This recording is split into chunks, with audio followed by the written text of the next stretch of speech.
So, yan kabiyaheros, inikos-mikos na natin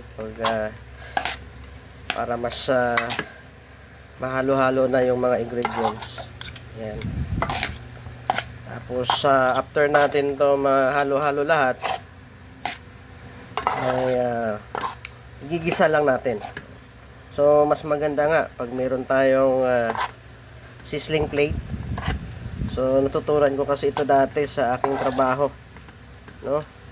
Nung unang salpa ko dito sa Manila ay nagtatrabaho ako sa isang restaurant at nakuha ko yung technique kung paano siya lulutuin yung sisig.